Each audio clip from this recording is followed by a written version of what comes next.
Hello, beautiful people. Welcome back to this week's episode of Another Job Bites the Dust, the immigrant artists living in the UK interview series. This week, my guest is Francis Byrd, a dear friend of mine who is a director, actor, translator, musician, and dungeon master, which is got nothing to do with a dominatrix. It's a whole different genre. You'll find out in the video. Sorry, I had to get that joke in. And yeah, we've had, it was quite a long conversation this time as well. Enjoyed it a lot, learned a lot. I asked her about, obviously she's from Germany, so how was her experience moving to the UK, why the UK, differences in culture between the UK, between Germany and things like that. We've also delved into some pointy, uncomfortable topics. And I just wanted to give you the heads up for that. We've discussed some of the frustrations that she has in the industry, some of the successes she's had in the industry as well. So, as always, we are trying to have honest adult conversations. Keep that in mind. You have been warned. All that. She is very hilarious. So I hope you enjoy it as much as I did. And I'll see you in the next one. Cheers. Hello, Francis. Hello. Every time I say your name, I think of Deadpool. So Deadpool has ruined your name for me. Have you seen the first one? No, I still haven't. It's one of those things where everyone's like, oh yeah, you would really love it, blah, blah, blah. And I was like, I don't know. No, he runs around a significant amount of time going, where's Francis? Who's the bad guy in the film? Oh, fair enough. So I'll be like, hello, I'm right here. By the way, I'm aware in the last episode I made a mistake because I never asked Anouk her last name, how to pronounce it properly. So when I actually have to announce, set up the prologue for the episode, I was like, I made her sound German when it's completely the opposite. It's Byrd. Right, so you're Byrd. Like the bird. Right, but it's with a Y. Yes, because I'm cool. You're like a pirate. Well, yeah, actually, yeah. Or like the composer, but that's the nerdy. That's my nerd brand. I'm woefully uneducated on the composer Byrd. I'm very sorry. We can do that after the interview. Right, well, welcome. So basically this whole thing is about you today, and this is an expose. Basically, I feel very exposed, yeah. Yeah, cool.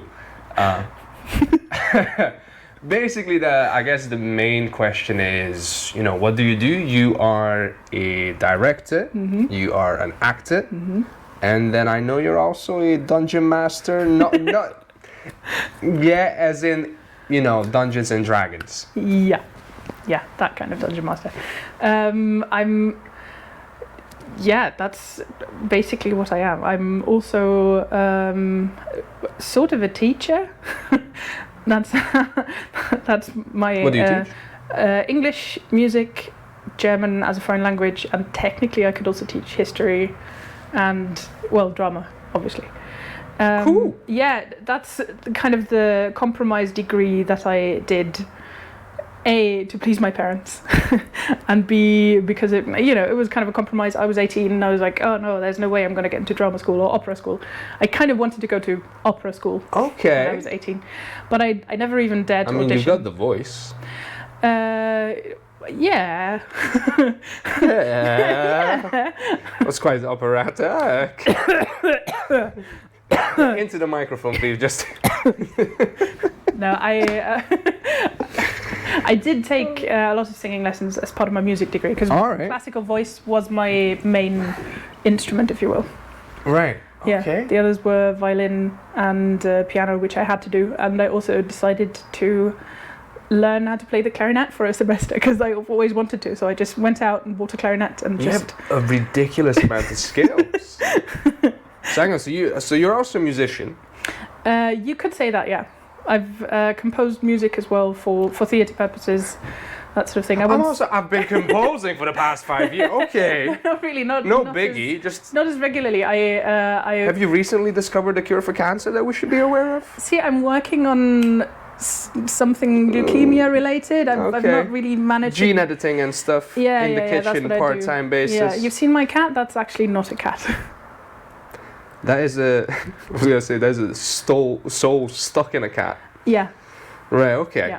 That's wow. what it is. Okay, so you have a love. When did you find the time to learn all this stuff? I have no idea. I didn't have many friends as a teenager because my interests didn't.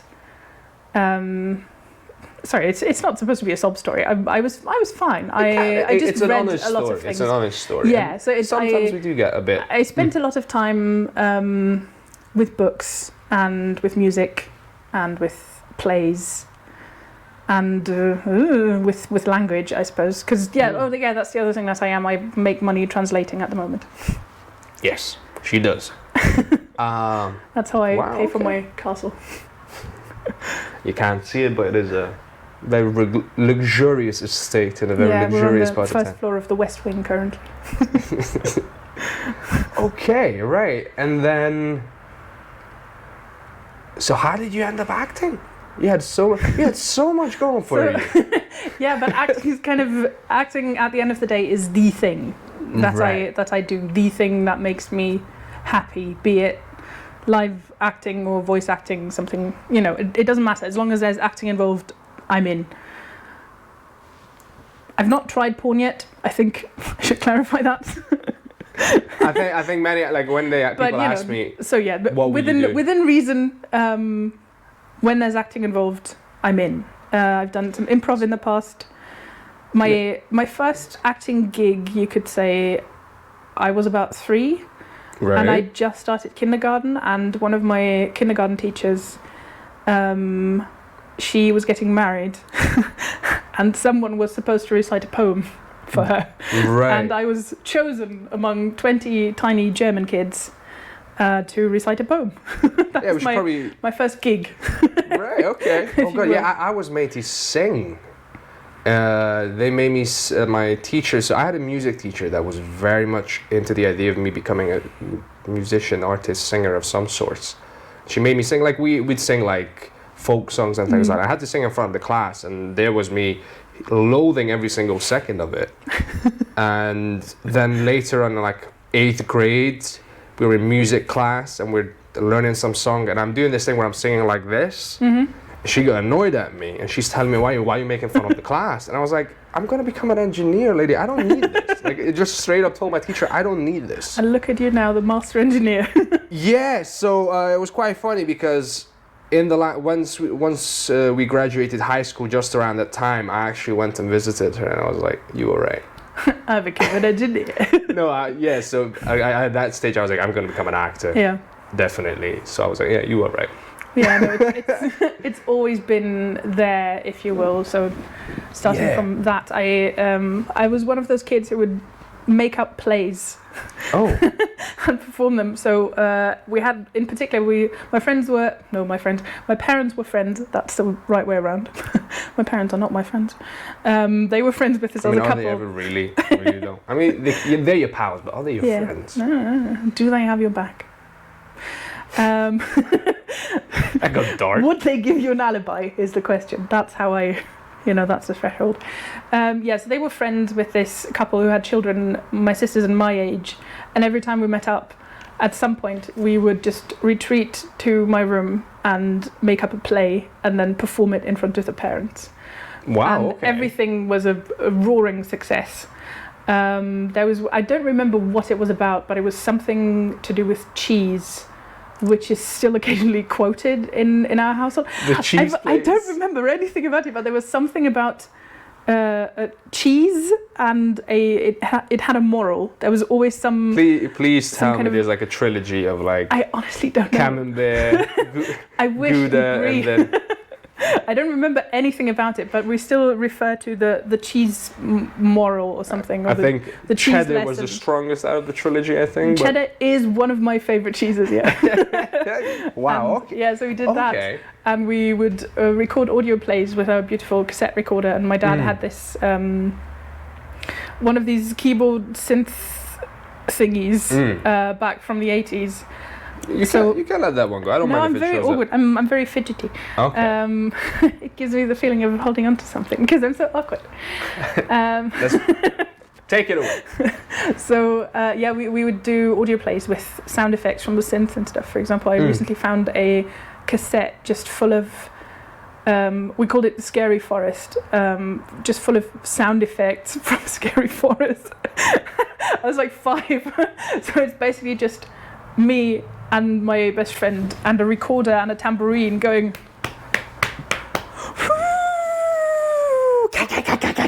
something like that. It's insane, but that's the kind of stuff I did. So I suppose that counts as acting. And that's basically ADR. I know. Talking about ADR.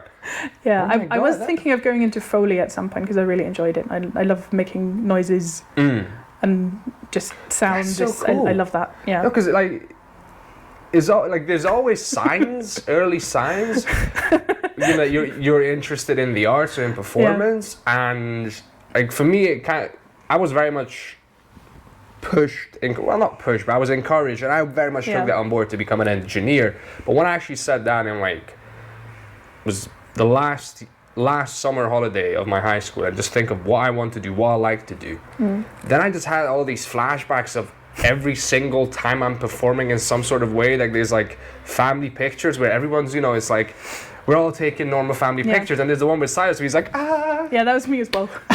Only just I did less and more. And it's literally, I remember, I have this memory of me saying, get me a picture of me doing gymnastics, and me doing gymnastics is me going, okay. I mean, that's gymnastics. When you're 6, I guess. And then, I just remember, my love for stories comes from, a lot of it from my mom, but my dad, they always used to read me stories, and then my mom wasn't actually, physically a part of my life from the age of 8, not on a regular basis. So when that happened, I started reading as sort of, because that's what she gave me. She put that thing of, we had a kids library. Yeah. And I would go there and get I would start with comics. So this was a kids comics about 3 dogs that get in all sorts of trouble. And there's the evil dogs and then the good dogs, and they're always competing. And then, it was called Buto Seti Tachi. I have it in my mind, still ingrained. And then that sort of became more and more novels. And then my dad, because he was very aware of me not having my mom present, he was like, oh, I need to do something to cheer this kid up. So he just brought in every single comedy film that he was aware of. I watched, obviously, Laurel and Hardy, and I watched Bud Spencer, Terence Hill, and Norman Wisdom, and just everybody. And then without realizing it, I had this education in the arts. And then when at one point I had a book that was... I had this book that I loved so much that I took it from the library and I started, once I knew how to write properly, I started copying it so I would have my own version of this book. So I always had a thing for stories and storytelling, and then once that sort of crystallized in my mind, I was like, that's what I'm doing. Thank you, maths and IT. I'm an engineer no more. Here I am. No, I like that. I think you need to have a sort of drive behind it, and you can't get that from anywhere else, especially if you're doing something artistic in any way. No. You can't do art if it doesn't come from you. It's... You can it sounds terribly conceited, but unless you really want to do it, just don't do it. Because it's gonna make you miserable. If you pursue it because someone else tells you, oh, you'd be good at that, do that, and you're not actually enjoying it. No, you're absolutely right. Because there's many reasons people can get into the arts, and then there's always the allure of fame and fortune is always gonna be there. Yeah. I don't care how humble of an artist you are. The thought that you could make massive amounts of money on the other side of the spectrum is there. You might not want to, but you're aware of it. So. I am aware of it. The thing is, I would hate to be famous. I do not want to be famous.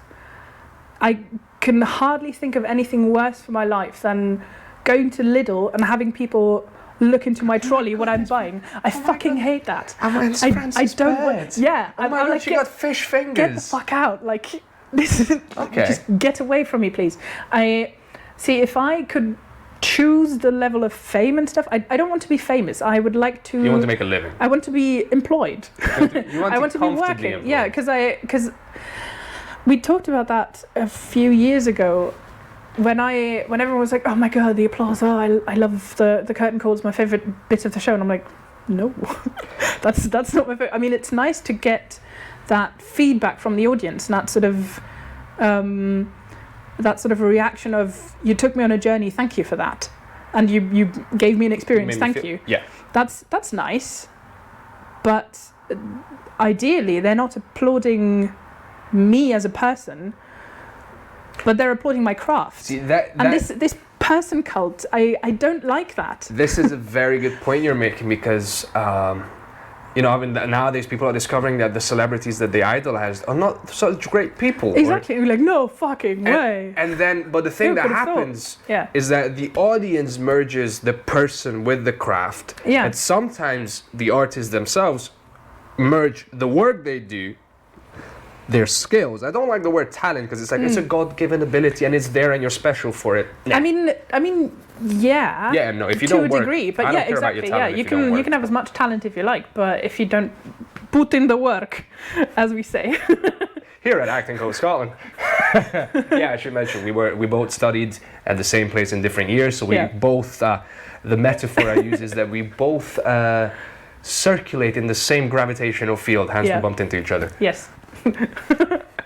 Well put. So we both saw there was a poster on the wall that said "put in the work," and we always said "put in the work." And stop because Stalin. we're dumb. Yeah. Stop Stalin. Put in the work, which is not in the present political climate. Might be unfortunate, but hey, jokes. Then what I was going to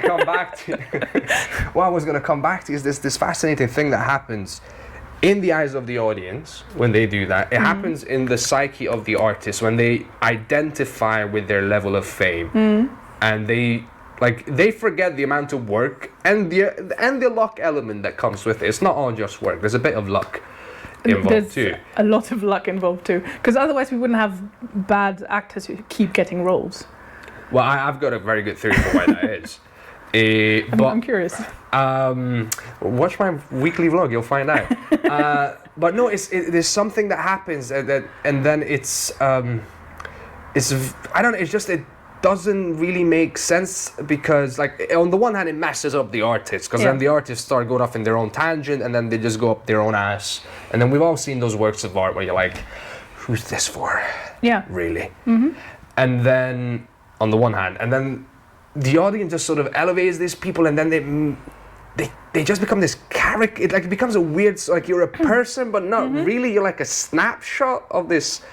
All your best qualities, and then because then you also have that pressure to always be that aspect of yourself, and I don't doubt that it starts out as authentic and as one part of yourself. But it's as if people were forcing me to always behave 24/7 as soon as I leave my house, the way I behave at family gatherings. And I have a huge family. Like my mum's got 7 brothers and sisters, so intimate family Christmas gathering would be 40, 50 people. So nice. if you always ask me to behave like that 24/7, I would go nuts. Yeah, absolutely. In a very short span of time. It's not mentally possible. Yeah, especially because I get a feeling that the higher you rise in fame, the less people are willing to critique you in a balanced way instead of just blow sugar up your ass. And that's can be. That's a very important thing. So like you wouldn't. I obviously this is just my personal impression, so it's not fact. But I get a feeling that especially in this industry, people are very focused on being nice to each other. And obviously there's a lot of really toxic and abusive behavior as well, as which there is sometimes everywhere. gets swept under the rug nowadays. It's changing somewhat. Yeah, so I feel like it feels like it's either or.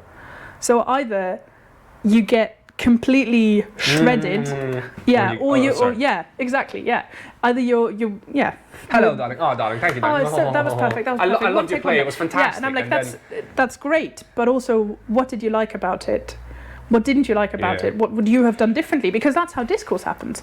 And if someone tells me that was an interesting take, I would have done it like this and that, and I interpreted the text like this and that. But I like that, because that means we're having an exchange as artists, and we're talking about how we feel, because art is so subjective. Just because I don't like this particular interpretation of Midsummer Night's Dream doesn't mean it's bad.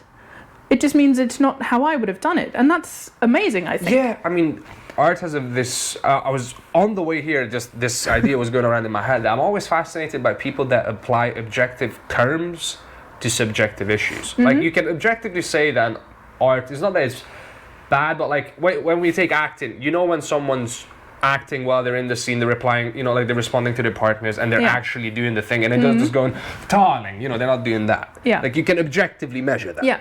But then there's a subjective element. I'm not comfortable with this story. I don't like the direction this character went in. I wasn't entertained by it as much. Doesn't mean it wasn't a good. Well, it wasn't an actual story. It wasn't an education for some other people. But for you, where you're at this point in your life, it's not doing it. Yeah, but I think that's the case with everything that's even remotely artistic and coming directly from a human soul. And I very much include in that craft, like, I don't know, carpentry and, you know, painting, sculpting, obviously, but also... any art form. You know, the way this couch is designed. I can find this couch ugly, but it's a functional couch. I'm sitting on it and it's relatively soft to sit on. So that's a good couch, whether I like it or not. That's a different story. But I think the color is hideous, but it was free. So who am I to say no?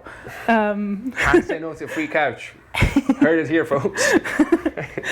So that's why I think it's amazing to have this sort of discourse, and that's why I think it can be interesting to talk about things and with people you disagree on. Obviously, again, within reason, so not about fundamental rights and etc. etc. Topical. You can, but that needs to be approached in a very respectful manner. Yeah, it's and that's the same with acting, with people having different approaches and different toolkits, the way they approach acting. Personally, for me, I think the method is horrible. I think it does bad things to people. For me, it would not work.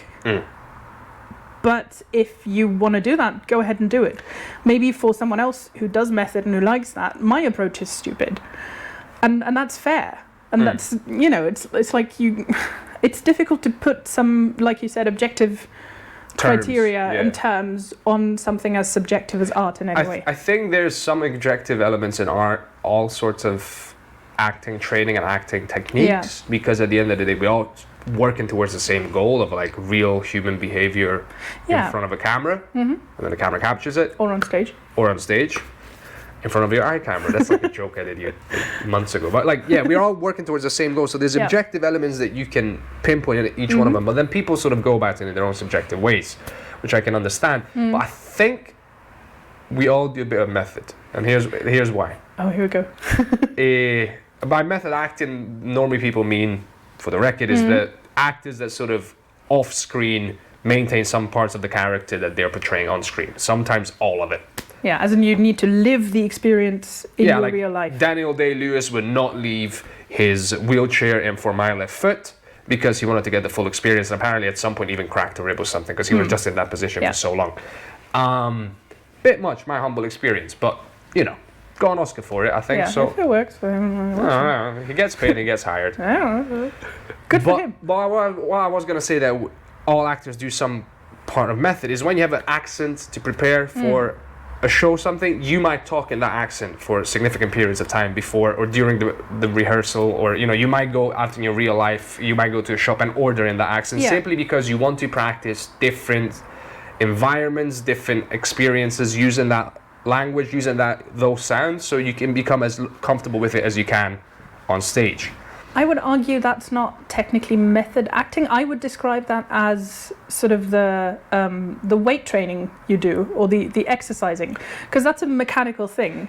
Yeah, but it's still something that is up from the character and you bring into you. No, fair enough. But you don't, in my experience anyway, you don't try to feel that as much. You try to flex your muscles. You try to get your... I mean, we both know this because we speak more than one language. Yeah.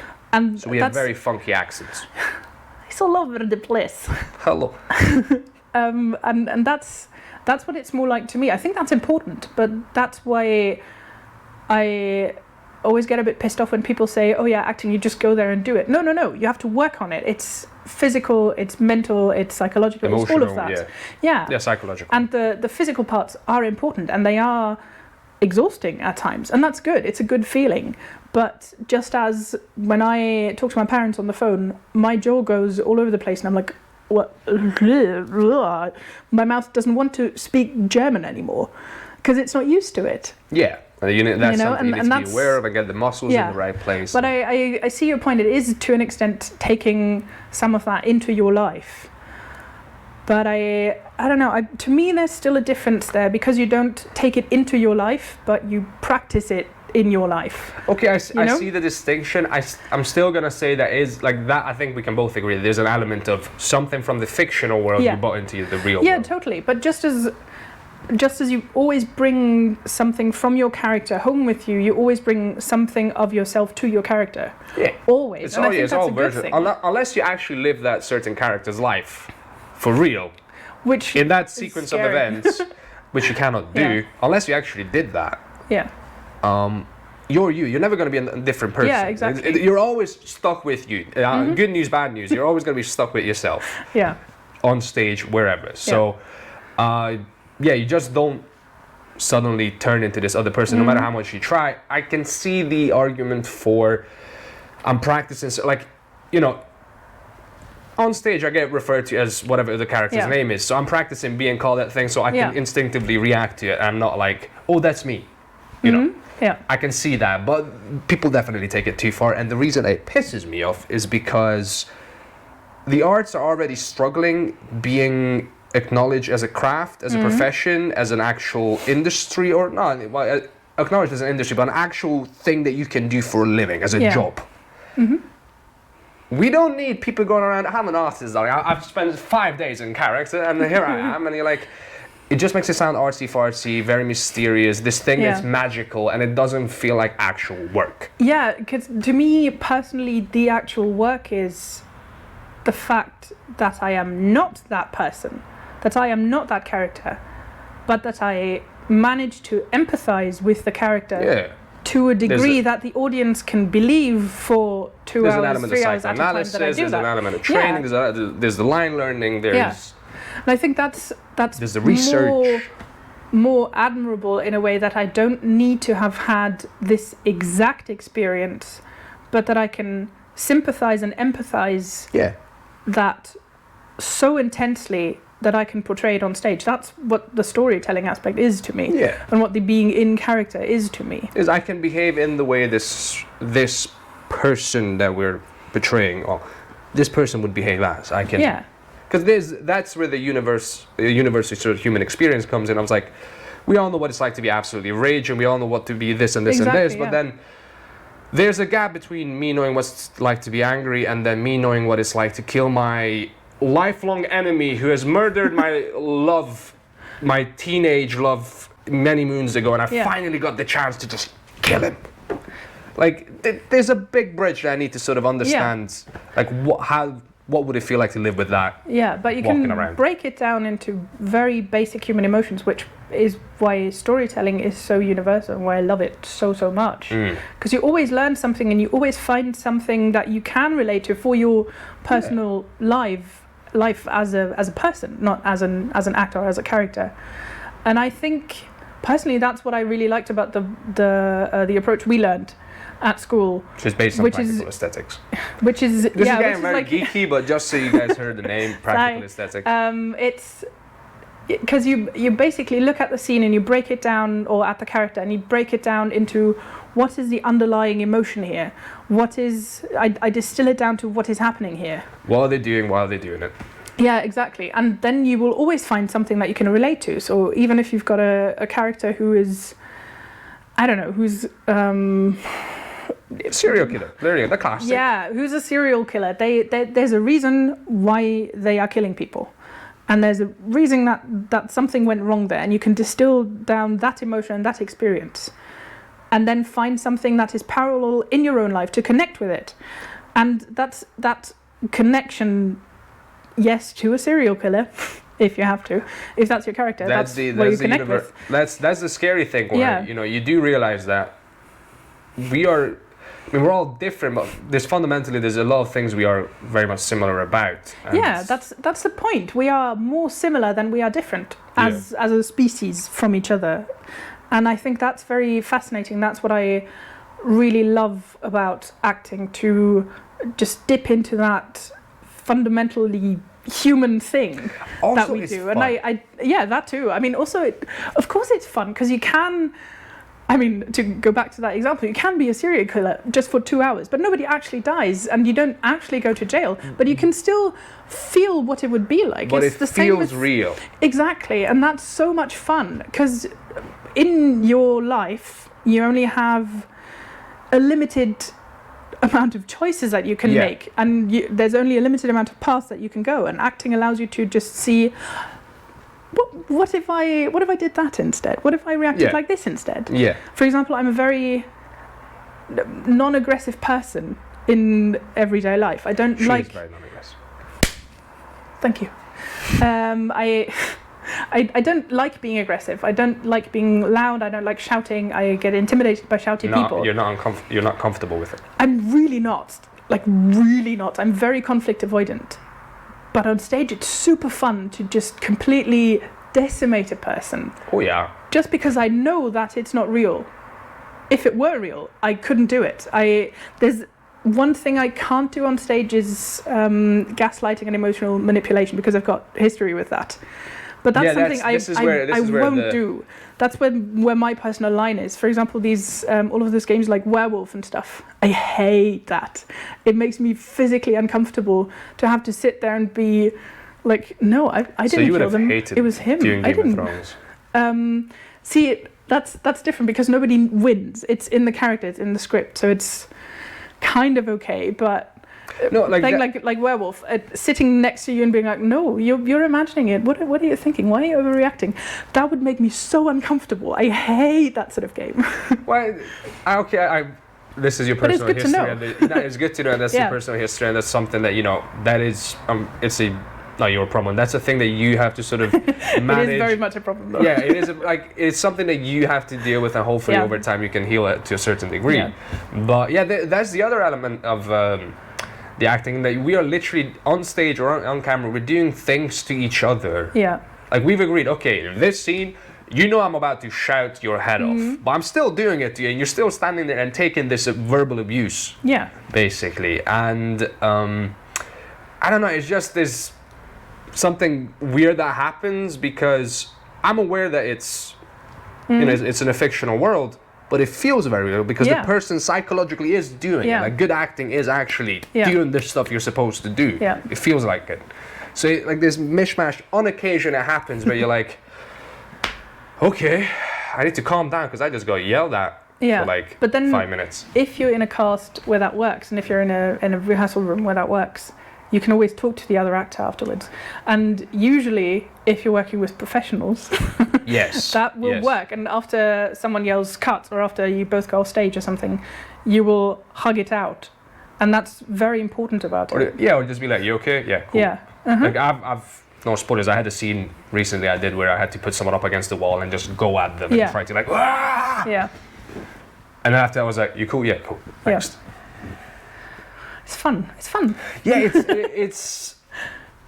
it's the element of playing, is the element of escapism, it's the element of I'm learning on my skin what it feels like to do these things, because it's like the best simulation, sort of, because it's full body experience. It's Yeah, like it's the exactly. best virtual reality, because Yeah. all your senses are involved. Yeah. That's why I got so heavily into Dungeons and Dragons over Right. the pandemic, because it's kind of that. If you're in Yeah. a good, it's like my substitute acting fix, if you will. Yeah, exactly. Honestly, that's exactly what it's like. It's like a drug. Once you part, that's that sort of thing. Yeah, no, it's Horrible. That's why what I'm saying. If you don't really want to do it, just.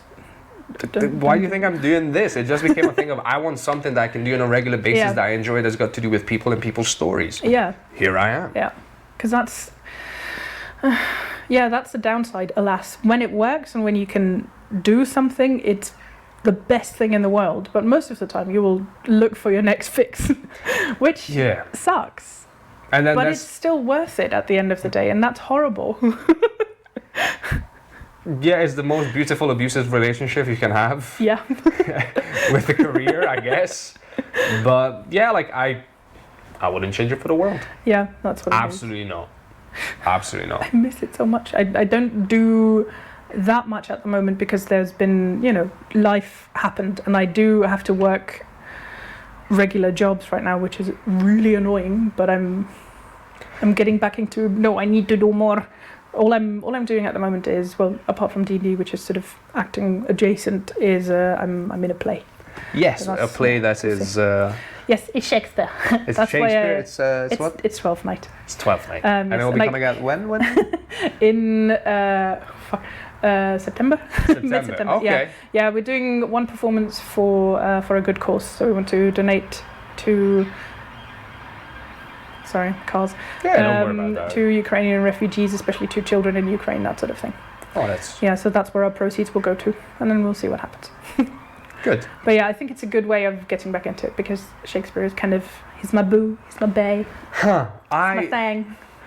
I struggled with Shakespeare, I'm not gonna lie. Many people do. Not, for me it was different things.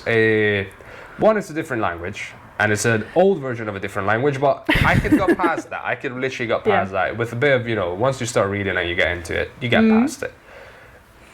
My biggest thing, surprisingly, was that I thought of it as this pretentious thing.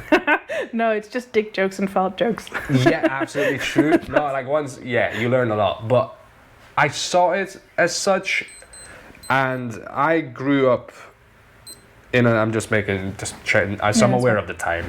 But I grew up in an environment that was very much working class. It put a lot of emphasis on realness. And it was a confusing thing because my mum, she has very much upper class sensibilities and a working class background. About is it real art? Is what you're doing real art, son? And at the same time, Shakespeare felt so much associated with the upper class here that it just became this pretentious, pompous thing. Once I actually read Shakespeare, I was like, oh, like this. These are good stories. These are interesting, as real as you can get once you get past the language. Yeah, because that's the thing about all Elizabethan theatre in my, here comes the nerd out. It's not just Shakespeare. To me, Elizabethan theatre, so all of that late 16th, early 17th century, that sort of thing. Is that the right numbers? I think so. Yeah, that's the right numbers. Yeah. I get confused. I do words. I don't do numbers.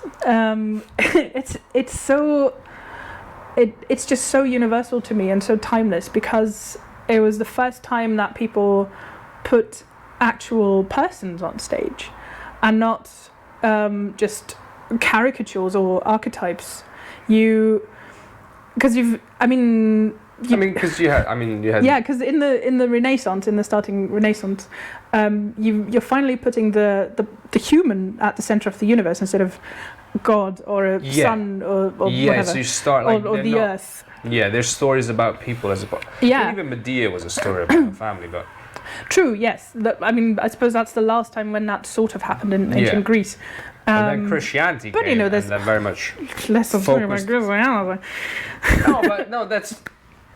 one of the historical facts about Christianity. They're very much restricted for a significant number of years the population sort of scope of what they were allowed to work on. Yeah, because it was not about the individual. It's about the greater good, if you will, and that's admirable it's admirable to a degree. But then along came the Elizabethans and came the English Renaissance, and suddenly you've got this explosion of actual feelings and of people monologuing about their feelings. And those experiences are still so valid and are still so interesting. And I just absolutely love that. Because yes, the language is a bit different, but it's really not. It's like a dialect of English, which yes, of course, you have to understand it. For me, it's easier because once you get early modern English is closer to German. That's true. So like the you and thou thing, which so many people get wrong. That's one of my pet peeves. Fake old-timey language. Because see, thou is the informal you, and you is the formal you. So I would never thou a king. Never ever, unless I'm the jester, but different story. And lots of people get that wrong, and I hate that. Here comes the Shakespeare I analysis. hate it. I really hate it. Yeah, it's not just Shakespeare. It's his contemporaries as well, which often get neglected, which I think is a shame. Yeah, but now thou has become the thing that you would refer to. Yeah, and fair enough, because there's a lot of Blythe. I don't even know where I was going with this. Just it's amazing because it's. This was just a geek out about Shakespeare and Elizabethan theatre. Every time anyone mentions Elizabethan theatre, I'm like, oh, it's me. Right, so we got sort of a glimpse into why you're an actor, I think. There was an outburst there. Sorry. I guess my other question is, why the UK? Well, I have been asking myself that for about 20 years, I think. Oh, sorry. No, I do that too. You're just hearing knuckle cracking sounds. Yeah. I'm gonna get it out of my system. Beautiful. Let's get it out there. So it's gonna sound really corny, but when I was 7, I read this book about a little boy living under the stairs in a cupboard, and we all know what I'm talking about. And I fell in love with that Just want to make sure world. Harry Potter. Yes, right? it is Harry Cool. Potter. Yeah. Cool. So yeah, I was 7 when it came out in the old country, and I was the first person in my school to have read it. Oh wow. And yes, I'm very proud of that. I'm very, very proud of that. I'm not one of those hype people. I'm the hipster.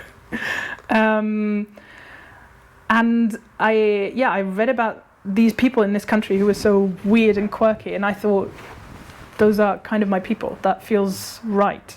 I think I want to go there. Okay. And so you identified with the English psyche? Well, unfortunately, yes. From my perspective now, unfortunately, yes, I identified very much with the English psyche. Why you say unfortunately? Well, yeah. I mean, obviously, there are a lot of. Let's not get into politics. No.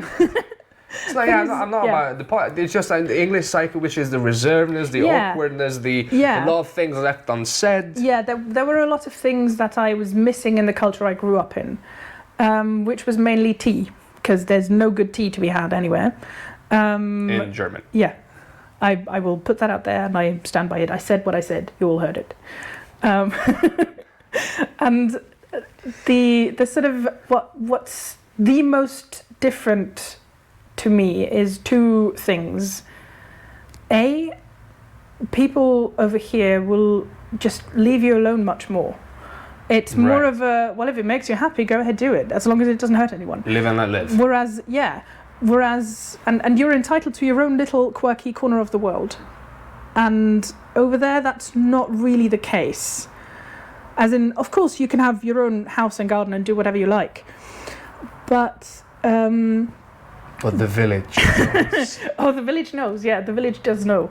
But in general, I've noticed going back there that just standing at the bus stop, people will give you what I call the German once-over. And they just do that. I don't think they mean it in any sort of way. It's just a thing that people do. That you just curious, or I don't know. You just stand there at the bus stop, and from across the road from the other stop, you will see someone just going, and that's it. But you don't know if immediately it's like good or bad. Seriously, and immediately you're like, stop, excuse me, and that's just a general thing. I feel like people over here give less of a shit in a good way. Okay. And you're allowed to be quirky, and you're allowed to be weird, and that for me has always been very important. And the second thing was humor, because okay, I need to get into this because I regularly hear, oh, the Germans have no sense of humor, and I'm like, that doesn't make sense to me because humor is universal. Yes, and the Germans do have a sense of humor, and when it works, it works. And there are a lot of German comedians I absolutely adore and I think are absolutely hilarious. You want names, right? No. I'm not. So there's one. No, I'm curious. There's one German comedian who's done some. Who did some non-verbal sketches in the 1970s. His name is Loriot, and I really recommend everyone to look that up because he's so precise and so meticulous and so German in a way. He's a perfectionist. My grandmother worked with him. He's absolutely meticulous about everything, and apparently was a nightmare to work with. But it's really funny. It's really funny, and everything is particularly designed and crafted, and everyone is, yeah. But that's hilarious. It's really funny, and it works. But in Germany, you always need a time and a place for humor. You can't just randomly be sarcastic. That would be weird. There's a there's a time and a place for humor, you know? And that's not how I operate. And that's not how I operate either. Yeah. Like, I just make jokes on the regular. Yeah, exactly. When they come and to just being randomly sarcastic, you will, unless people know you well, people will often look at you like, okay, did you mean that? Was that supposed to be... Really? Yeah. That's how I experienced it anyway. For example, making dumb comments at the breakfast table or something. Or, I don't know, making faces with my sister. Mum would go like, you know, if I want comedy, I'll turn on the telly. That's also one of the sayings in our family. And that's, seriously, if I want comedy, I'll switch on the telly. Okay, and so that's a thing that was very different, just the way you play with language, and is that and the way you don't have to have some kind of teaching or some kind of lesson behind everything. No, sometimes it's just a joke is a joke. Yeah, exactly. Sometimes it just tickles my brain. Sometimes I'm just going to do that. Exactly, like dad jokes. I love dad jokes. They're so dumb and they hurt me, but in a good way. Yeah, it's like, oh. But yeah, it's exactly. Like, but it's so funny. stupid that it's funny. It's funny, and you need a time and a place for that in Germany, and that's. I'm curious if that's interesting, the culture aspect of it.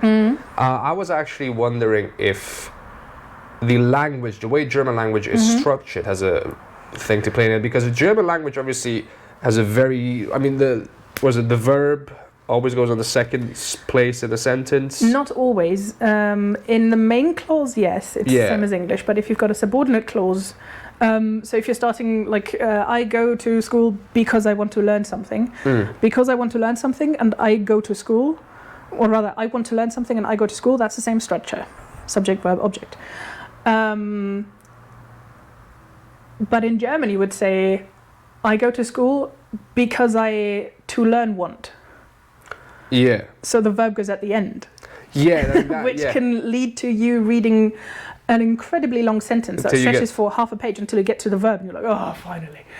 Yes. And the thing in comedy is like the punchlines have to be very crafted, in various ways, but you sort of have to there's a sweet spot of where the punchline has to be in order for the joke to work. And if the structure of the language and the syntax doesn't allow that, then it becomes more difficult. But I still believe that the universal human need for humor will overcome whatever you put in front of it. And German lends itself to a lot of humor. There are so many poems about that. There are poets that dealt exclusively in weird and funny and absurdist humor and poems. The Dada movement started in Germany.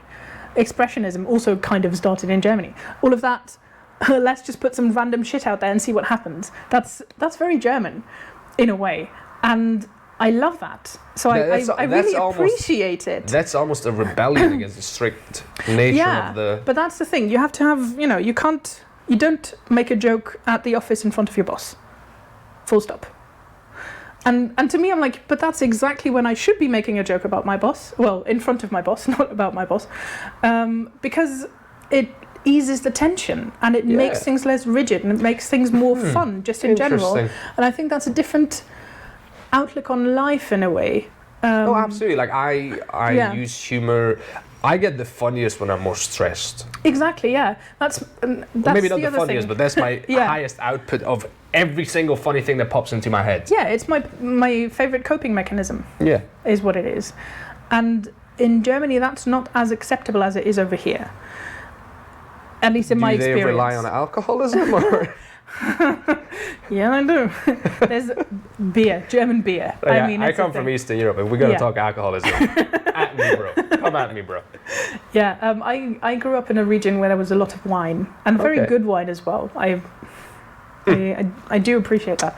But yeah, so it's humour and being allowed to be weird and quirky, which kind of feeds into each other. It's kind of fascinating because so the previous episode I interviewed my friend Anouk from southeast of France, and her main thing was David Bowie being this very weird and sort of gender bending, sort of very unique individual, again very quirky, and she was like, I need to go where these kind of people are. Yeah, that's exactly how I felt as well. And then I was lucky enough to be accepted into a secondary school where they had a bilingual branch. So so we just count first grade, second grade, blah, blah, blah, blah, all the way up to 12th grade. Yeah, we're the same. Or 13th. Yeah, in this country people are. Yeah, I don't know in what the they're UK, doing. the grades. Sixth form, seventh form, I don't know. Yeah, I thought the doctor had 11 or something, I don't know. Yeah. I got my PhD. Which regeneration are you in right now? I don't know. And I got my PhD at age 10. I am in my 6th grade. Okay, I don't know. Okay. Just count. I mean, it's not that hard. No, I think it's the imperial system. Yeah, let's bring it back. So, yeah. Subtly taking shots and licks. That's all good. Pew, pew, pew. Yeah, so in 5th grade, so when I was 9, I had 2 lessons of English in English every week. Okay. So just in English. Our teacher was from the Norfolk Broads. At the same. Shout out. I loved her. Where from? Norfolk Broads. Okay. I have no idea what that is. Doesn't matter. Somewhere in the east, southeast-ish. One of the Essex countries. No, honestly, I'm about to piss off everyone. You're not that far off. You're not that far off. Coast. Well, everything's coast. Anyway, but she also played the cello in the orchestra, and I absolutely adored her because she was funny, she was witty, she was everything that you think if you think English lady in her 40s. I don't know. Give or take 5-10 years. I was 9, she seemed old. Let's put it that way.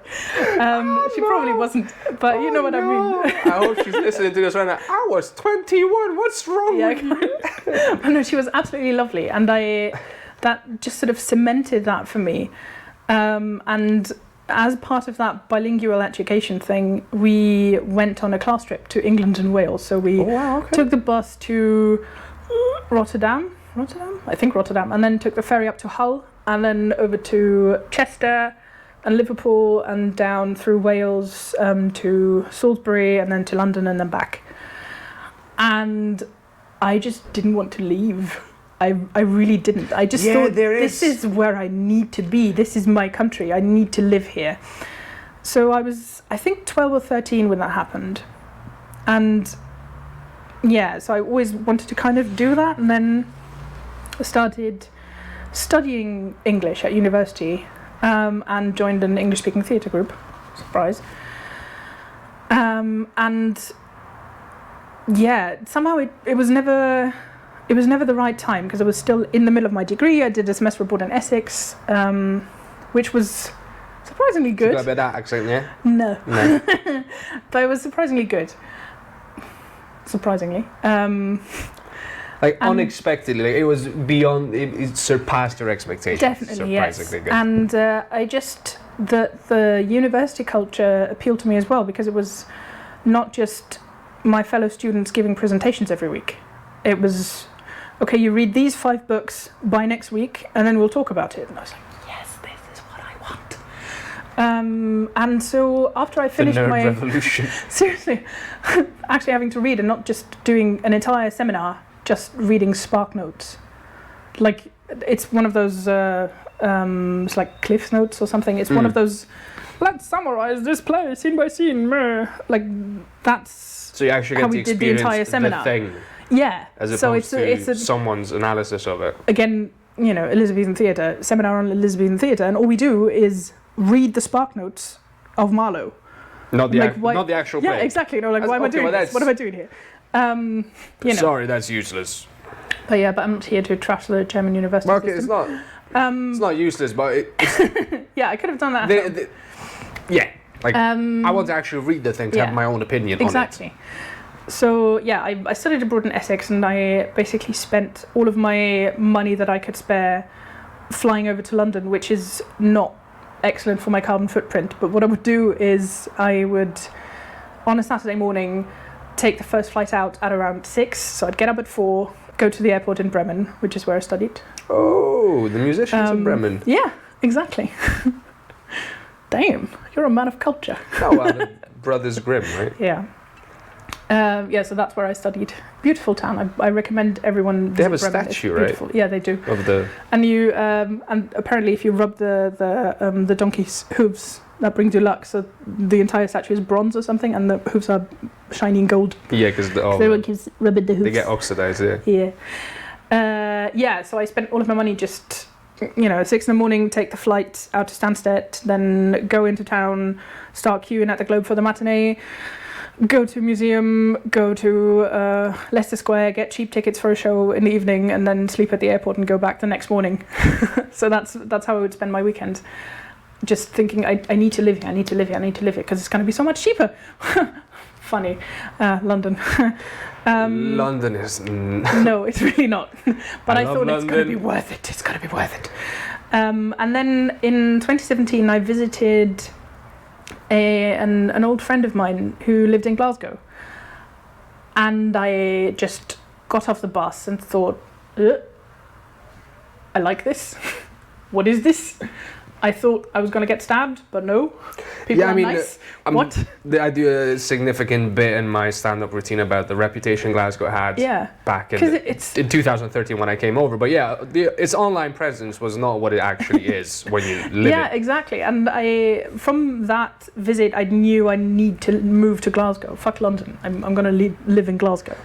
And I've not regretted it since. So I finished my master's degree in 2018 and and moved over here because I was working freelance as a translator, and I just landed a pretty good job that would keep me going for about 6 months. Yeah.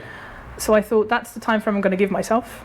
And I moved here on the 3rd of November, and on the 5th of November I got accepted into drama school. So I was like, okay, I'll do that then. So I did that, and now I'm still here. And I don't regret it. I mean, you seem to be settling down as much as I one am can now, settle. Yeah. There's been a lot of, I am pre-settled technically, but we'll see what we can do about that next year. I mean, no, I know. I building a life here. Definitely. I don't want to move again. Not just because I've moved about 5 times in the last 3 years, which was a nightmare. But now I've got my estate, and look at the palatial estate, the lawn. Yes. Beautiful, isn't it? Just La Casa de Byrd. See, yeah. So it's weird to describe these things because there is no objective good argument for me to be in this country. In what sense? So many things are just objectively better in Germany at the moment. Okay. But still, my parents were like, oh, yeah, no, you're not going to find a job and you're going to be really poor. And, they don't even have a written constitution. What are you doing in this? Haha, I'm only poor, not really poor. Win. Yeah, exactly. I'm like, haha, I'm poor, but at least I'm happy, I guess. Counts. I count that as a win. I do too. Yeah, and I feel very at home here, where I like Germany. I like being there. I think it's a very good country. I think I like what they've done to the place. Nothing wrong with it, just not for me, is 80 what you're years saying, or so. basically. But, it's... Let's put a time frame of what they've done with the country recently. Yeah, I don't know. I like it here. I want to stay here. I also like the arts better here, because in Germany it's less diverse, and like I said earlier, more... this play needs to have a message, and you can't just go to the theatre and be like, okay, I want to be entertained for 3 hours, let's go. There's not everything has to have a message. You're absolutely right. It has to have a purpose. Like, if I think that's the thing. It has to have a clear purpose. Are we trying to entertain? Are we trying to send a message? Are we trying to do both? Because I think the best plays both. You're entertaining and you're still thinking about stuff. Yeah. I think those are the best ones. Yeah. But you don't really have both. I think it's funny that the worst plays are not the ones that are only entertaining. The worst plays are the ones that are only didactic. Yeah, exactly. Because if I want to have only didactics, I go to a conference and listen to a presentation. Yes. It's such a weird thing that I do believe that some of the best ways of learning is through stories, because that way, because you involve more of the senses. Yeah, and you involve your emotion. You are forced to be empathetic, and that's how we learn. We learn through feelings. If you that's the thing. If I keep telling you no, don't do that, you'll be like, oh. But if I mean, well, it's horrible. If I whack you over the head, or if I show an emotion when you do something wrong, if I just tell you this was wrong, you'll be like, I don't know. But if I tell you why it was wrong, that it hurt my feelings, I don't know, or what consequences it will have for you, and engaging your emotions, then you will learn. Yeah, no, I mean, I was just gonna say in my head, the example would be, you can give a child a scientific breakdown of what it means to put your hand on the burning stove. It's a really good likelihood they will still at some point be like, ah! Yeah. And they'll learn that stage. They'll know. They'll know that for a while. Yep. It's like with the cats. You have 2 cats. One of which is a baby, and she's the cutest, but she's also a fucking nightmare. It's the little one? Is it Elf? Yeah. Elf is a little menace. Elf. She is a menace, and it doesn't help when I tell her, we don't eat the plants. No. She's still gonna go and eat the plants.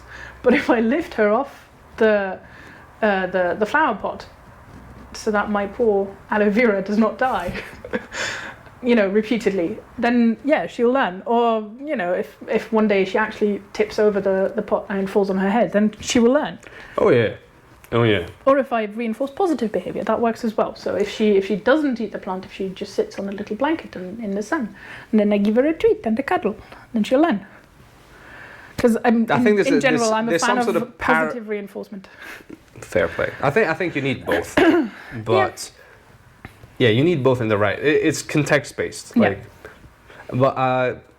what was I gonna ask? I mean, I think my other question was gonna be, how are you finding the art scene here, being from not here, and specifically being from Germany? Yeah. I think every sort of region, every immigrant has a very different experience. Yeah. In general, still, I think it's more diverse, and it's more open, and it's more creative, and many people will probably shake their heads right now and be like, no, that's not true. Remember where I'm coming from. Compared to that, this is pretty good. But obviously. And also, this is based on your experience. I'm not expecting you to give me a thesis. I'm expecting your personal lived experience. It's difficult for me personally for several reasons. Right. I call them the 3 Fs usually, because I'm female, which means there are more parts for men than for women. Changing luckily or now. Women identifying people, female identifying people. So that's an issue. It's still an ongoing thing, but there's been some progress. Yeah. I'll say that. Also, I'm foreign, so I would argue my accent isn't that bad, and especially if I'm given a script, I'm relatively good with accents. That I can emulate them, and I learn them very easily. I've got a musical ear because of all of that training. So all the music. Yeah, and that helps. But it's more difficult to get cast in native speaker parts, obviously. And because I don't do all of the accents of the British Isles, especially I don't do a Scottish accent, unfortunately. Well, you're going to have to practice, pal. Do you know what I mean? Like, I'm trying, but the thing is, I really want to be able to do it, but it's difficult for me to do it because I also don't want to be offensive to people. But this is one of those things that until you learn how to do a good accent, you need to do a bunch of bad ones. And it's not like mine is ideal. I've been given compliments on my accent. I have been also told that, there's still signs that I'm not exactly from here, but you could pass me. It's no Mel Gibson in Braveheart. Yeah. It would take our lives. I mean, the goal is that people can't identify where you're from. I mean, that's the final stage. Yeah, as long as they say you're from somewhere else, which is the case with me usually. They after a while they're like, is she from here? Was she born here? I don't know. And I've had all sorts of guesses. I'm usually pleased when they say another English-speaking country. So I've had South Africa a lot. I don't know why. Maybe because of the Dutch influences. So that's kind of the 3 corners to German. I've had Australian. Hello, mate. I'm like, I don't care. Okay, fine. But especially up here, people are usually like, you're not from here. You're from down south, aren't you? And I'm like, yes, but you'll never guess how far south. And eventually, because I'm kind of offended, not because people, if people identify me as German, I'm offended if they're like, oh, I don't know where you're from, your accent, oh, I mean, you're not from Glasgow, but where are you from? And then I say, well, I'm German, actually. This is a typical Glaswegian accent. Yeah, it's the we way know. people We know this, yes. talk. And then they say, when I say, Paul. when I say, I'm German, they're like, oh, yeah, I hear that, yeah. I'm like, no, you don't, because you would have said that. I think it's like it's nice that you can sort it into your German category now, but if you had identified me as a German, you could have said that, and you didn't even guess it. Oh. Sorry, bro. Don't step on her toes. I mean, that's the thing. I don't mind people being like, oh yeah, you're German. You sound German. No, because I think that's fine. I mean, I get it. I do sound German sometimes. I think we want to do well. I think that's because we're trying really hard to like make a living, and that means learning different accents. Yeah, and to belong and not stand out. I'm That's becoming less and less fussed about belonging. Not gonna lie. Yeah. But because I'm always gonna be Transylvanian. Yeah. That's never gonna change. I grew up there. Okay, like a lot of my first. You know, love, life, whatever experience you want. No, I mean first as in settle down with your therapist lady. It's just like my first book, my first cake, the entire life. Yeah. You know, I've came here as a more or less not fully foreign person because you keep changing, but as an adult. Yeah. So I will never shake that. Yeah. And I don't want to either. Yeah, and that's fair. But I still want to be able to maneuver myself, in this space. Yeah, I think it's slightly different for me because I never really felt like I belonged over there. Not really. I felt at home in places, and especially with my friends. But I never really felt like these are my people. You know, I've only really had that here. So when people tell me, oh, I didn't know you were from somewhere else, that's a huge compliment for me. You know, because it means you are not different. And to me, that's a great compliment because it is something. Oh, this is getting really deep. That's something that means a lot to me. Saying to me, you belong. Yeah. And where were we? Yeah, the third F. It's like so that's right. foreign. Yes. The second F. So female foreign. Yeah. So obviously, I have been cast as the Nazi, which I've been cast as the mysterious German criminal of some sort. Yeah, and that's what happens. I mean, I'm fine doing a German accent for the camera. They say German, or I mean, stage or something. European. It doesn't matter. It's the same thing. I mean, they're all Russians. Who cares? The accents are funny because they do get blended into one. It's like you go far enough east, everybody talks like this. Yeah, I can do general Eastern European, but it's not directly one specific country. Although I do have ancestors in Poland, in Silesia. Yes, which is German. Yes, it used to be Prussian, but now I think where I am from today is Czech Republic. I don't know. I'm not sure. But yeah, I can do generic Eastern European. But if I get asked to do a German accent, I don't mind it. I can do several degrees, or from just a slight, like the inflection is a bit different, or the sounds get muddled a bit. Or I can go full Three Pigs from Shrek. Yeah, hat die Hoofd, hat die Poeft, hat die Blusehaus down. Yeah, I don't mind. There's levels of accents as well. It's annoying to be stereotyped in that way a bit after a while, as it is being stereotyped in any sort of way, which brings me directly to the third F, without getting too political, which is fat. Because I was like, what's the third F? I was like, what's of course it's fat. Because I'm not getting cast in certain types of roles just because of that, just because of the way I look, which is annoying to me. Because, again, without trying to get too political, it's not realistic. Because fat people have lives. Surprise! It's 50% or more of the population of any given Western European country, and yet, when is the last time I saw a major Hollywood film with in this case, I'm going to reduce it to white, fat woman under the age of 40 in a romantic lead role? Yeah, I mean, especially where weight was not the subject of the film. Because if there is a lead role for a fat person, it's usually about weight, and especially about losing weight. You know, and that's really annoying to me. It's very frustrating to me because there are a lot of thin actors getting cast in roles that require a fat suit.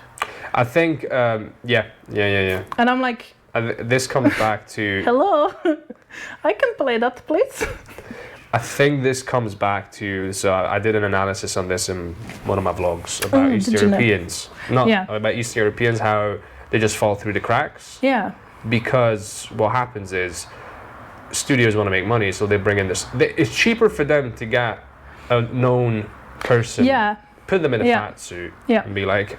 Go make money. Yeah, you do it because people know your face. And they will watch it. Same with it's easier and cheaper and more of a money guarantee to put, I don't know, Colin Firth on screen and have him do a Russian accent, whether it's authentic or not, because English-speaking audiences won't notice. And they won't care. Yeah, I mean, I made the same point about accents as well. Is that the reason probably we don't get cast as foreigners in a lot of local roles is because when people watch you here, they're like, that's not the best. Yeah. You know, and that I understand. I understand that in a film, as we talked about earlier, in a film about Paisley, I would be absolutely the wrong person to cast in that role. Because I'm not from Paisley. I've only been to Paisley 3 times or so. And I don't do the accent. That's fair. I don't want to be cast in a film about Paisley. Nothing against Paisley. It's lovely there. I hear. But I've heard mixed reviews, but it's still... I get not being cast in a film about Paisley with people from Paisley in the main characters, in which being from Paisley is you want an authentic, the main plot raw point. Sure, I get it. About what life is like there. You know, make a comedy about Paisley. You still want people to sort of sound convincingly like they're from there. Exactly, I get it. Seem like but they're from there. With accents and with body type and all of that, if it's a film about, I don't know, the apocalypse, why is it important that the scientist is white, is thin, is 30, has an American or British accent? Why? I think that is like a side effect of studios wanting to make money, and it's because they already have this, you know, they want to protect their investment. That happens on the, you know, when the lead stars, you're exposed to more of those people. The agents will be like, I can get more out of this actor in the long term. I can make more money with this actor in the long term. So you know what?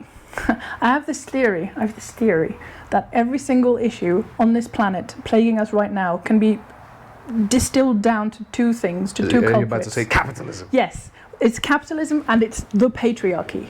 Not men, not men. Men is not the patriarchy. It's a system. So the systems of capitalism and the system of patriarchy. Every single problem. Like this, for example. Yeah. Name a problem. Like this, for example. It's because the studios want to make money.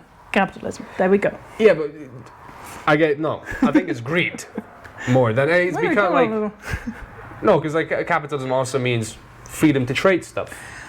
Yeah, and that's a good thing about that. I don't I don't want to completely. I'm not about to. I'm not a communist. I come from a former communist country, so I'm definitely not a communist.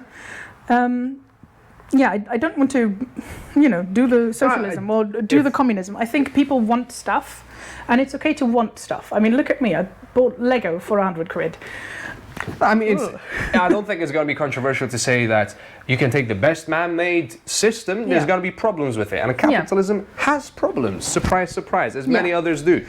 But yes, that thing you can distill down to capitalism. Yeah, I think that's kills art. That's the bad side of capitalism. Yeah, as soon as you look for primarily what is going to make me money, you're killing the art. Full stop.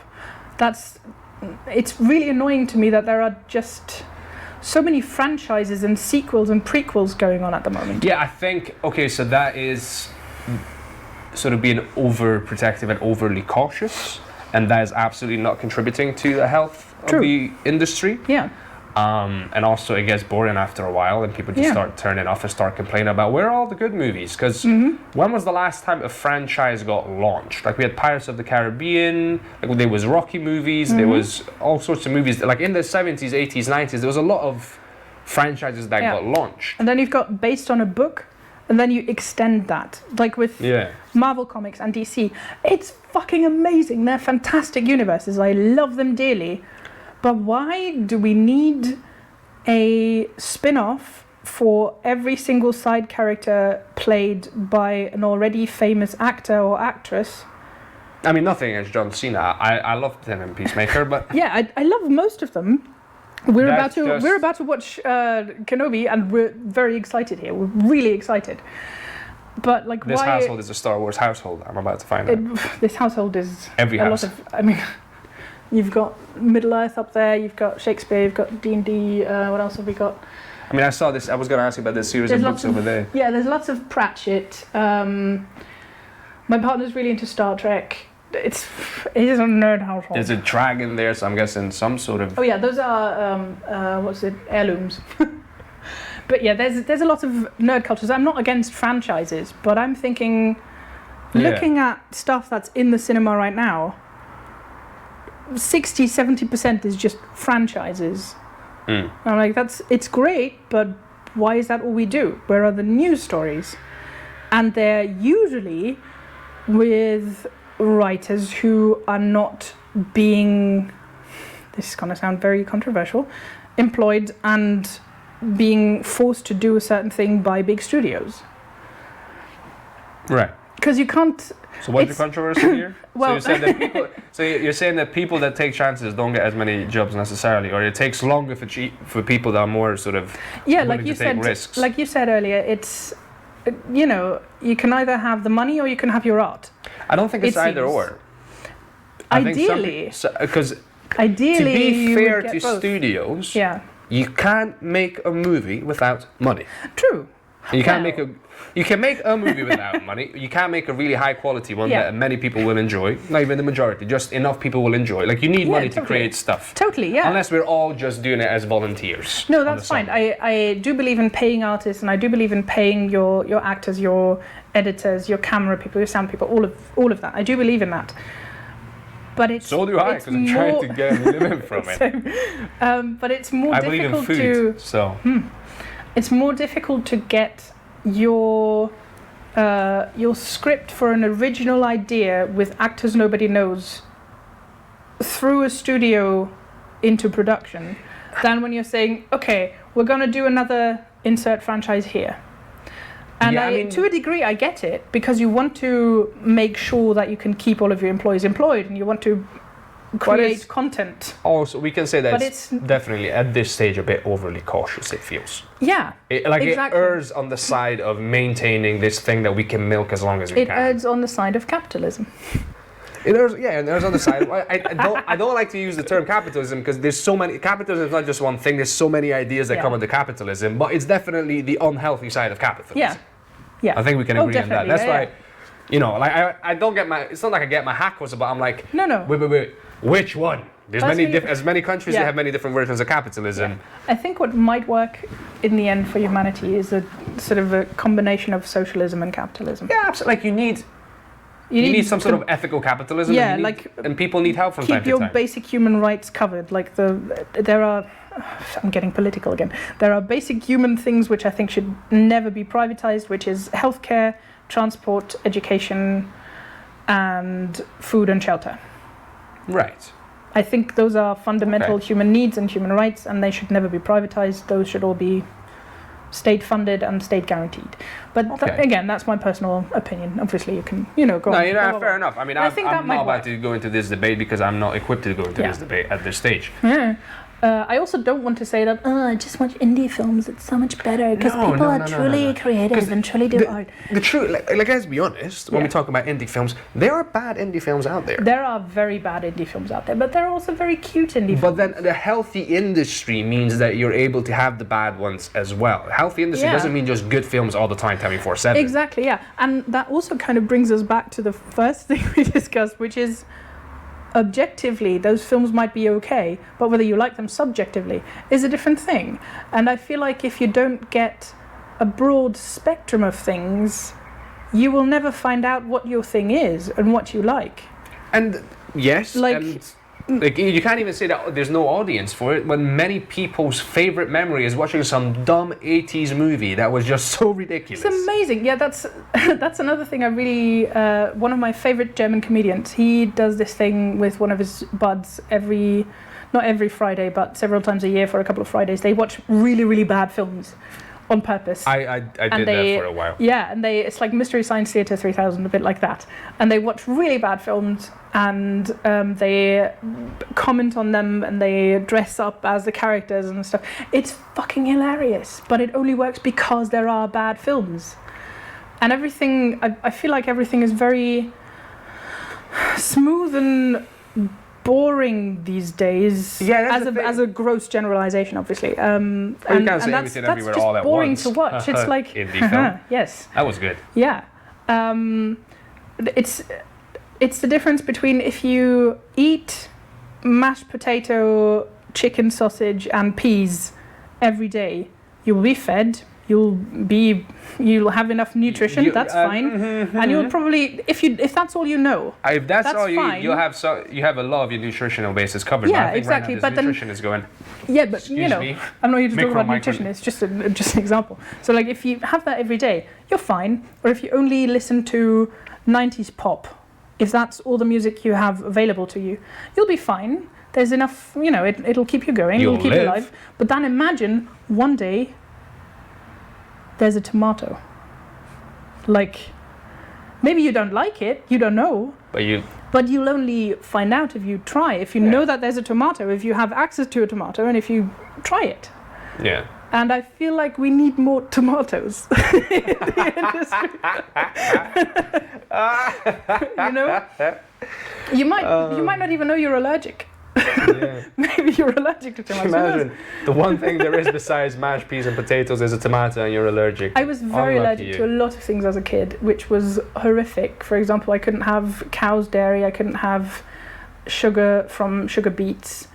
And what was the other thing? Lots of things. I was allergic to wheat and everything. So whenever we went for ice cream, we would have to ask for ice cream for diabetics. Oof. And if they had that, they usually only had strawberries. Strawberry flavored ice cream, which I was allergic to. I could not have strawberries. Oh, it poor really baby. sucked. I'm It so really sorry. sucked. That was biggest disappointment, biggest letdown of my life. Like, do you have ice cream for diabetics? Yes. Ice cream. Which flavors? Strawberry. Okay, well then. Fuck you. Sad. I've moved past that now, but yeah. So. Yeah, you need a broad spectrum, and you need all of that available to people and visible to people, I think. Yeah, absolutely. And I think it's worth taking the risk to try the tomato. And I think, because if... And it's at the end of the day, it becomes boring. After a while, it becomes... You can only milk it for so long. When it becomes... Exactly. And then you're left with a hole because you have no other creative artists. Because you never paid any of them. You never take a chance. You need to, for again healthy industry, you need to foster some of the weirdos. It can't all be like just us. this one thing. Like us, you need people like us. Are on we the screen. biased? Yes, we are. Yes, we are. Are we poor? Yes, we are. Are we trying to change that? Yes. Yeah. So yeah. But that's what it is, in my opinion, and that's what's lacking a bit. There's a lack of courage, and there's a lack of I haven't commitment to expression and to art. In general, I think all of this cutting down of arts programs and music programs in schools is detrimental to our health as a species. Yeah. Especially, I don't really know about other regions of the world, but in the Western world, TM, so in Western Europe and in the US, where these programs get cut to bits, and it hurts me. It hurts my soul. I mean, again, it comes back to how we're presented. If we keep presenting ourselves as these artsy-fartsy, mysterious, magical, live in the forest nymphs, I wish I was a but if live in the forest nymph.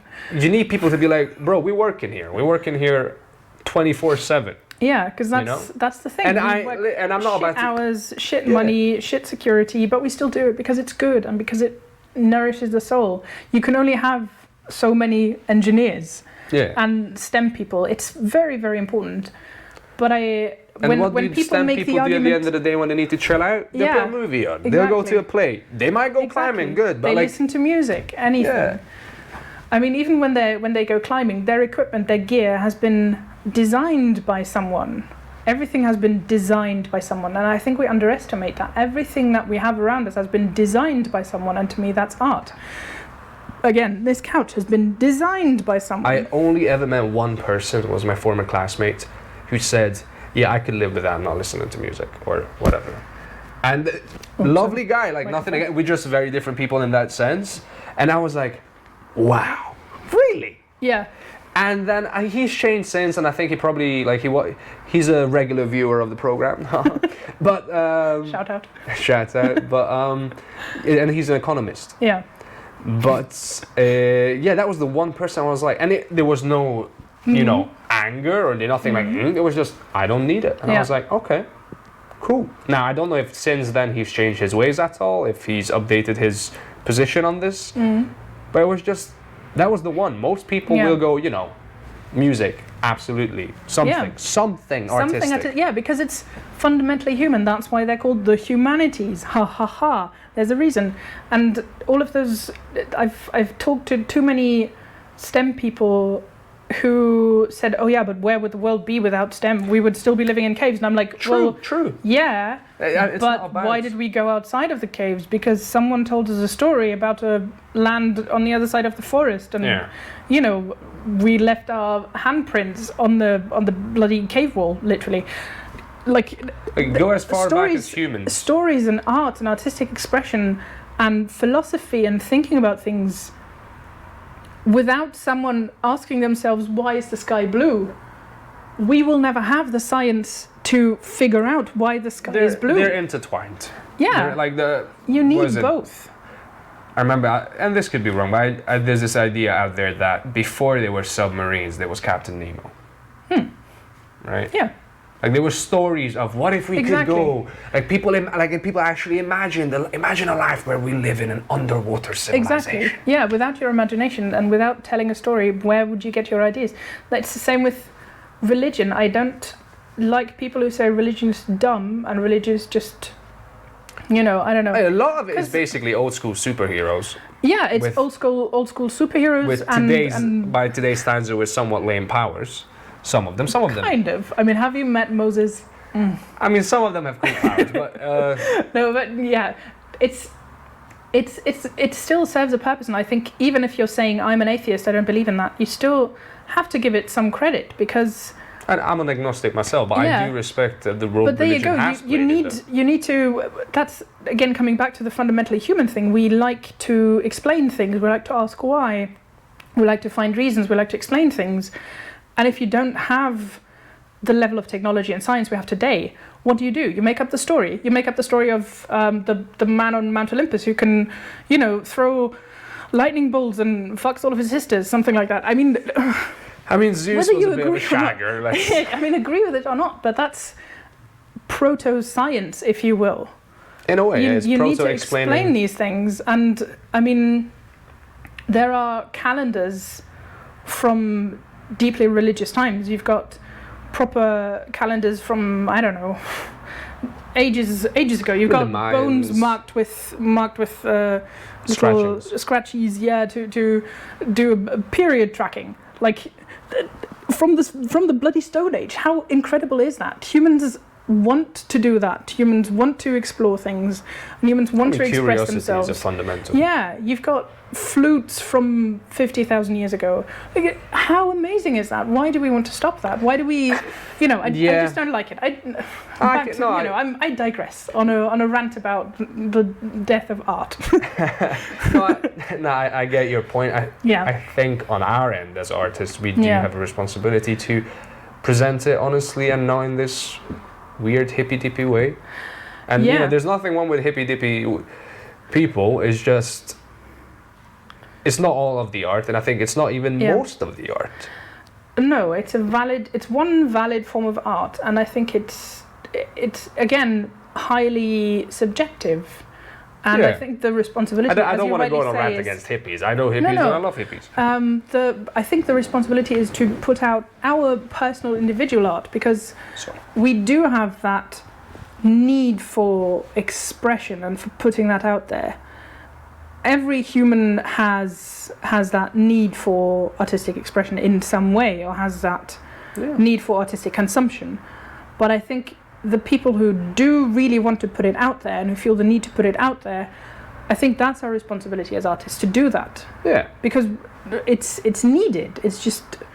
It's a human right and it's a human need to express yourself and stuff. And yeah, also empathy. Yeah, express yourself. No, but that's also the empathy thing. If you don't have anything to relate to, if you don't feel represented, if you don't see yourself anywhere reflected in anything, you get lost. You get antagonistic. It's all of those negative emotions. Uncomfortable in your own skin. That breeds resentment. That breeds negative outcomes. Yoda.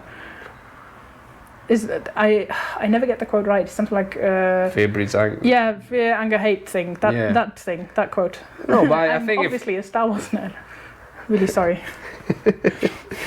It's in my family. I should be better at Star Wars. Right. I've got 2 more questions, and these are like fairly simple. Sorry, we digress. No, because I think we had a good little back and forth. We got a good ranted at me. I ranted at you. Wait. Hey, off on the bus to Banterbury. Oh God. Ask your questions. Sorry. One of them is, what's the weirdest job you had to do in order to pay the bills? Oh, to pay the bills. As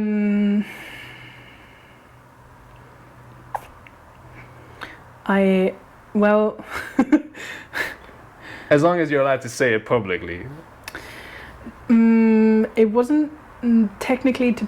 It wasn't really to pay the bills, but my first paid acting gig was in Bremen at a whiskey fair. They had a stage there, and I knew someone who knew someone who knew someone who was working there. They contacted me, asking if I knew people who could perform something on that stage, and it was a whole weekend. And they were like, oh yeah, can you do something English but do it in German, and something about poetry, I don't know, just find something. And being the person I am, I went, right, okay, we're going to do a whole play, I'm going to find 20 different poems, I'm going to translate them from English into German, and then we'll put them into a play and do a whole performance, blah blah blah. So for 3 days in a row, director, as you can see. Not just, I was also acting in it, obviously. Poetry translation is the worst translation in the world. It's you're dealing with difficult. It's and so rhythm, difficult. and you're not just dealing with ideas. You're dealing with. But somehow I did it. A number of things. And at the time, I was on a. Nevertheless, she persisted. Nevertheless, she persisted. That's me. I was on a weird nutrition plan for health reasons. So I hadn't had anything with sugar in it in 2 weeks. And so we were, for 3 days, we were on that little stage somewhere in the corner of a huge fair, what's it called? Like a, where you've got conferences and blah, blah, blah, but like a huge building. Right. I can't think of the word right now. I can't even think of the German word. Is it square? No, it's indoors. In like a large, it's like container, but big. You know what I mean, with different... Stadium? Sort of, with different little stalls of people selling their things. Okay. You know. Okay.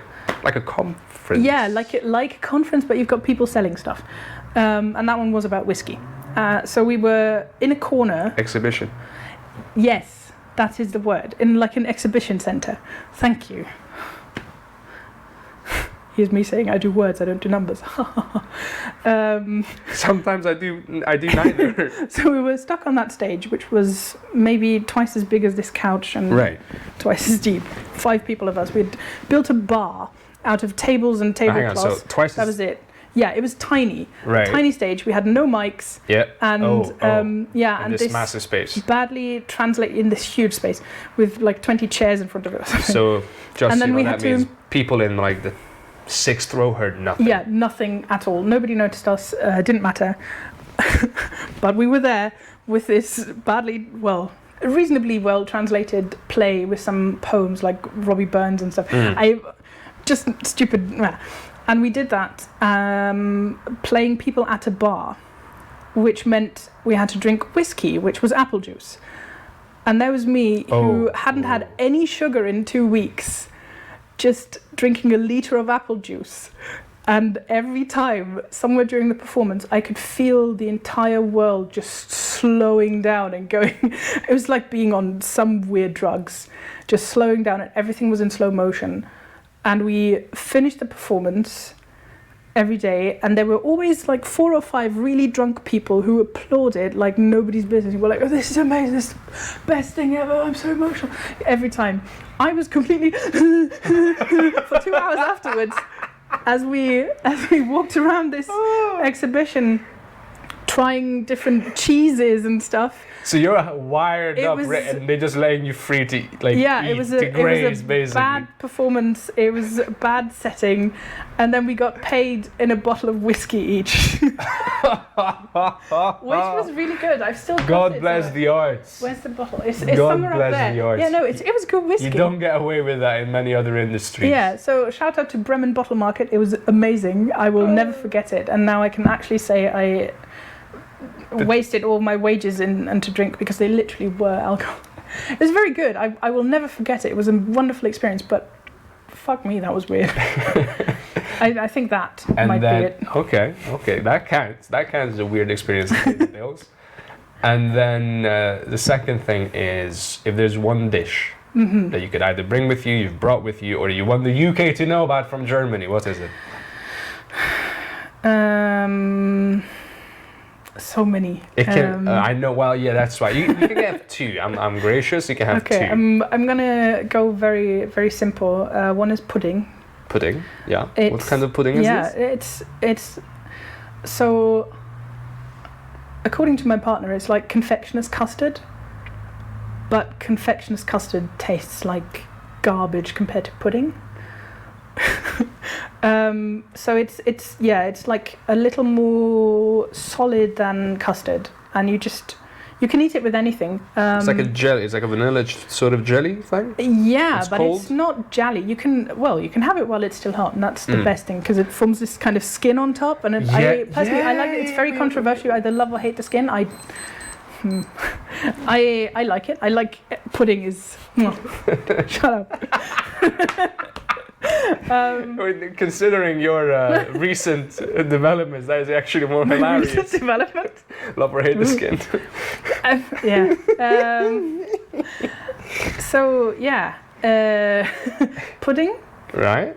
Which it's the staple German dessert, I would argue, and you can put it into everything. I put it into cakes. So like, what I will bake, so I like baking, is I will make a rhubarb. You gave me my first cheesecake recipe. It's a good cheesecake. German cheesecake, like whatever they do in this country and in America, don't do it. It needs to be with Quark. Quark, not cream cheese. Cheesecake with cream cheese is no thank you. Right. I'm very opinionated about that. So pudding, yeah. You can put it in cakes, like rhubarb and custard cake, but it's not custard, it's pudding. And the other thing I would say is soft pretzels. Okay, soft pretzels. Yeah, so like, you've got these tiny little... I know pretzels because we basically imported a lot of cuisine being I'm from Transylvania, Hungarian, Romania. Hungarian. Yes, and like Transylvania actually has a German name, Siebenbürger, because there's a bunch of Saxons that live there. So we imported a lot of the culture and the cuisine parts of it anyway. Yeah, so I'm going to say it's soft pretzels and Laugengebäck in general. So that kind of... You dip the So what are these soft pretzels you talk about? Yeah, you put them into kind of lye solution, which makes them go sort of brown and crisp on the outside, and warm and fuzzy on the inside. Yes. Okay. It's like soul food. Is there filling? No. So you put salt on them. You put them, I've got some. Hang on. Right, you're mic'd up right now. Oh, she's. Yeah, I'm gonna take you. That's okay. Well, bear with us, folks, until we are about to. No, it's just a second. Hopefully, the camera is still alive, and you can probably hear her moving around right now. But we're waiting on the pretzels, ladies and gents. Anyway, how was your day? How's work? What have you been up to? Tough. Yeah, I know. This economy, things are crazy, aren't they? Yeah. the boss was a bit demanding. Yeah, that happens, doesn't it? Manages to get all our nerves, don't they? And she's back with the pretzels. I narrated my. Were you actually talking the whole time? Not the whole time, but I did. Because say... I was also talking to the cameras. They're just going to hear both of us talking. So yeah, it's these kind of pretzels. This is a. I'm going to smell them. This is it's a very it's a very poor representation. Why they're also frozen? So that. Yeah, they're frozen, so you have to bake them. Oh, that's okay. But this is not. This is not the real stuff. But I've got several German work colleagues, and every time Lidl do these frozen pretzels without all of the herb stuff, you don't need that.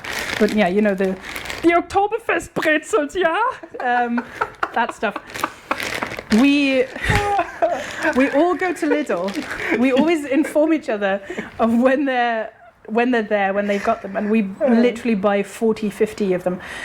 Because there's nothing like a freshly baked soft pretzel with salt on it that you just dip in Filled butter. with herd butter. There is a filling. This is bullshit. Don't. Okay. No. Sorry. It's just about but these kinds of pretzels. Yeah, and you just literally dip them in butter, or you cut them open and then fill them with butter or something. All right. Personally, I like butter and a bit of parsley, fresh parsley, or fresh chives. We're about to go into the cooking portion of the show. I'm not even kidding. Like, I'm thinking at some point I might just do an offshoot if this takes off properly and just do like cooking with just immigrant artists. No, we can do that. I'll make you some matzo ball soup. It's amazing. All right. Well, thank you very much, Fran, sis. Bro. Chum. Mate. But yeah, thank you very much. I'm gonna eat that pretzel now. Yeah, I think this is the episode, and see you next time. Don't buy pretzels. I need them. I was gonna say that you're giving away your secrets. No, seriously, try them.